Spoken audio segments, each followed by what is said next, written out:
Hello everybody and welcome. In today's video we're going to be solving systems of equations using Cramer's rule. Here's a photo of this handsome fella. So without further ado, let's shake and bake. Example number 1. So we have these two equations here and we're going to solve this using Cramer's method. So the first thing that we're going to do first is we're going to check the determinant. So check determinant. Okay. So if it's non-zero, then we can continue. If it is zero, we cannot. So let's go ahead and first write down our coefficient matrix, coefficient, hopefully I spell it right, coefficient matrix, which is the numbers that are in front of the x and y. Okay, so we're going to write that as a matrix. All right, so the numbers in front of the x's here are 4 and 3. So we're going to put 4 and 3. And then the numbers that are in front of the y here, we write those down next to it, which is -2 and -5. All right, so what we want to do from here is find the determinant of this matrix here. So the way we do that is we draw a diagonal like that, and we multiply those numbers together. So 4 times -5. And then we're going to subtract that by the other diagonal here, like that. So that's going to be subtracted by -2, comma 3. All right, so let's simplify this. We're going to get -20, and then that is going to be +6. All right, so now we know that our determinant of our coefficient matrix is equal to -14. Okay, so we know that our determinant is not 0. That is the first step here. Let's go on to the next page and continue this bad boy. So now that we know that the determinant is equal to -14, what Cramer's rule is telling us is that our x value is going to be equal to the determinant of the x matrix over the determinant of the coefficient matrix. The d in the denominator is what we just found. Now we're going to go ahead and find this dx. Okay, so this dx is also going to be the determinant of a matrix that we are going to create right now. All right. And the matrix is created by replacing these coefficients with these constants, since we are looking for the x term. All right. So when we do that,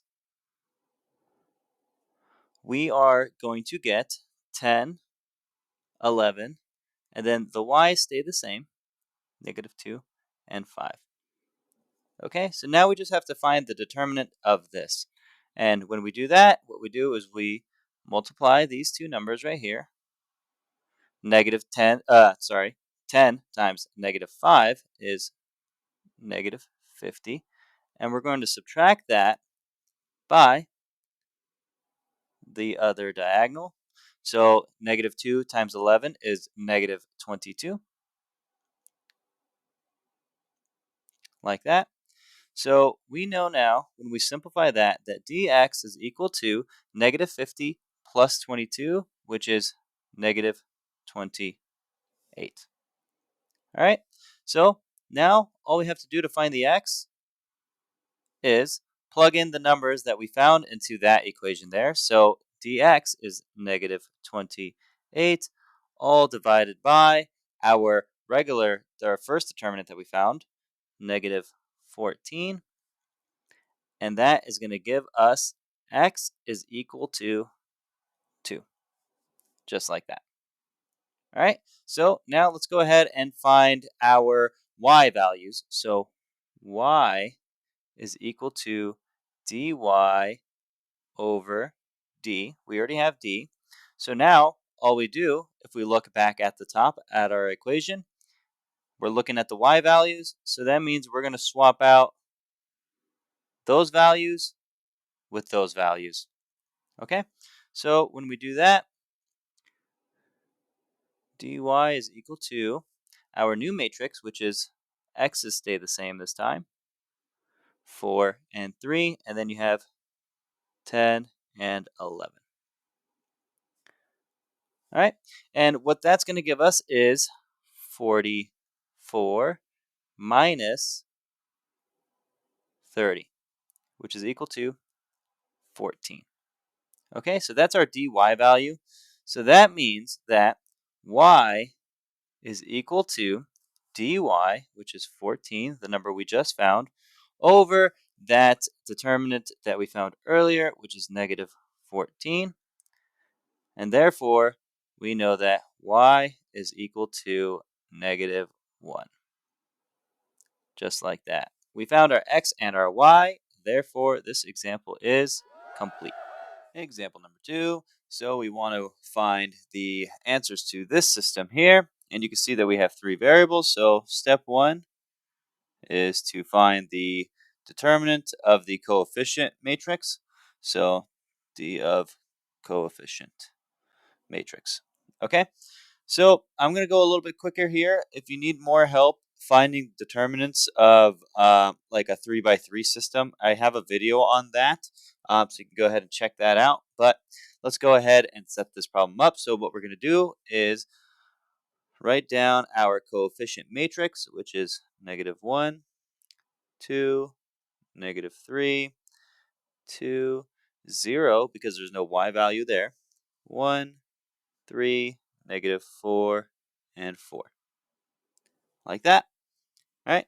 So what I want to do is expand by this middle row here, since there's a 0 in that one. We could even actually expand by this row right here. Either one, it doesn't matter. Okay. So let's go ahead and expand by that one. So our first entry is going to be 2 times negative 1. And why we're multiplying it by negative 1 is to determine what the cofactor is, the sign of that. So this negative 1 has to be raised to some power. And it is the second row and the first column. So second row means 2 plus first column means 1. So that's going to be to the third power.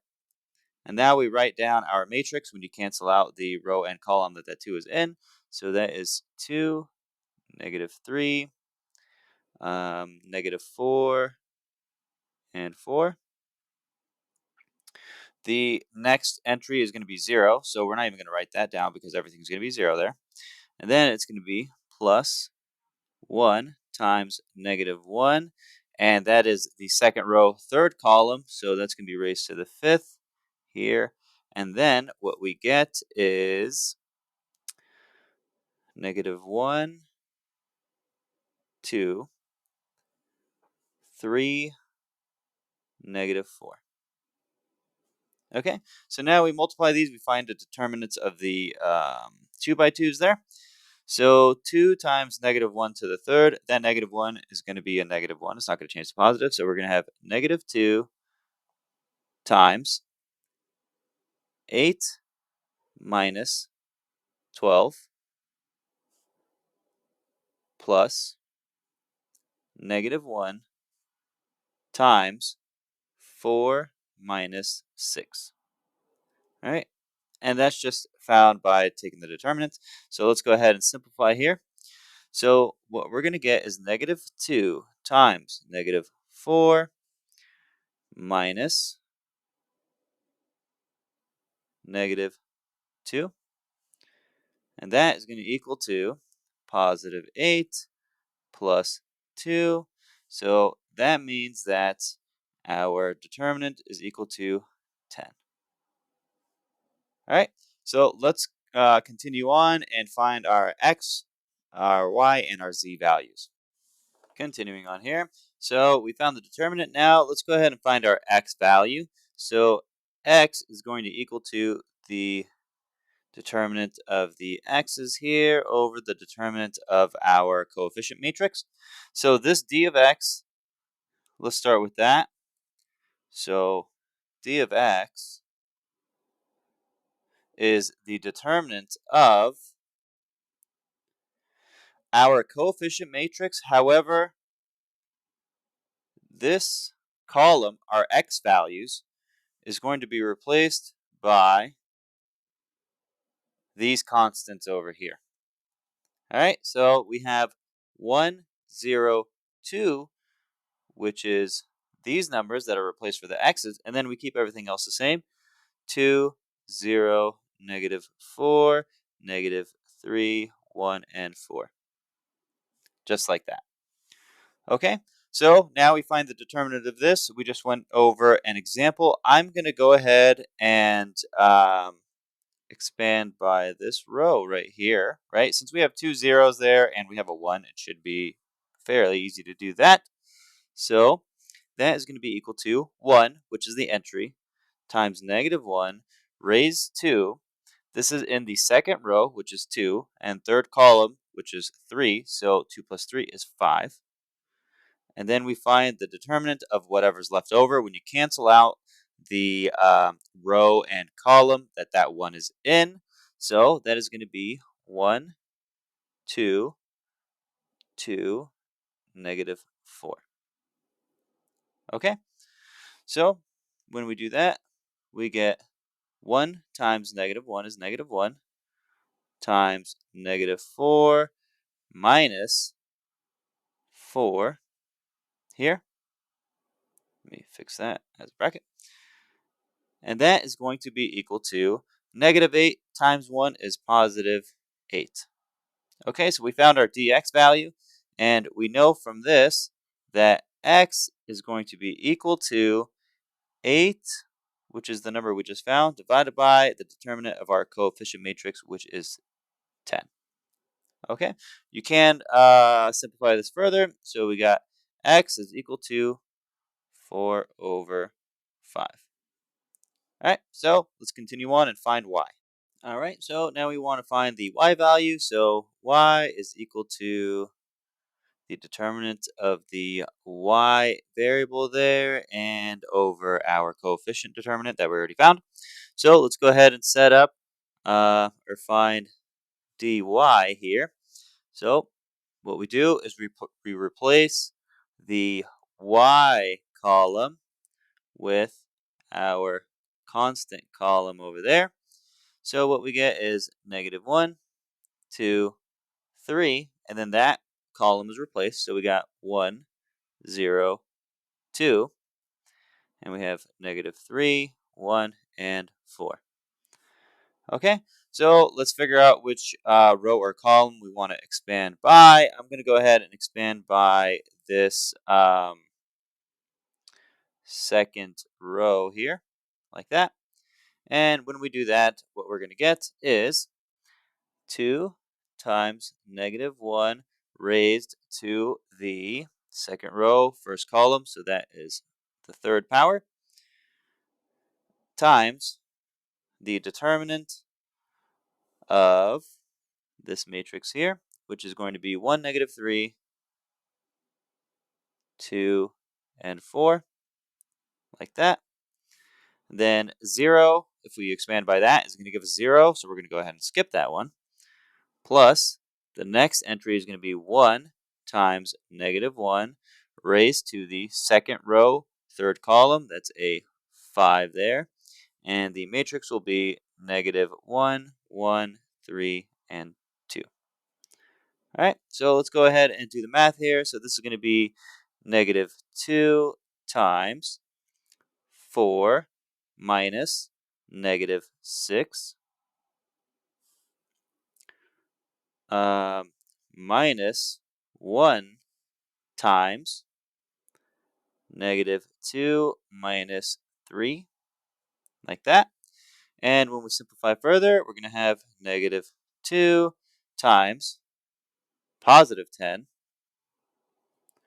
minus, and that is going to be a -5 in there. All right. And when we simplify this, we're going to have -20 plus 5 is -15. So dy is equal to -15. So that means our y value is equal to the determinant for the y variable, which is -15, over our coefficient determinant, which is 10. Okay, and now we can simplify this. So y is equal to -3/10. All right, so we found our x and our y. Let's go ahead and find our z. All right, let's find z. So z is equal to dz over d there. So what we're going to do first is find our dz, and that is equal to the determinant of this matrix here. So -1, 2, 3, 2, 0, -4. And then it'll be 1, 0, and 2. So all we did, again, was swap out that column, so our z values, with our constants there. All right, so let's go ahead and find the determinant of this. And we're going to go ahead and expand by the second row here. So that is going to give us 2 times -1 raised to the third power, because it is in the second row, first column. 2 plus 1 is 3. And then the matrix that's going to be left over when you cross out the row and column of that 2 there that we're expanding by is going to be 2, 1, -4, and 2. Like that. So let's go ahead and simplify this a bit. We have 2 times -1 times 4 minus -4. All right. And when we do that, we'll have -2 times 8.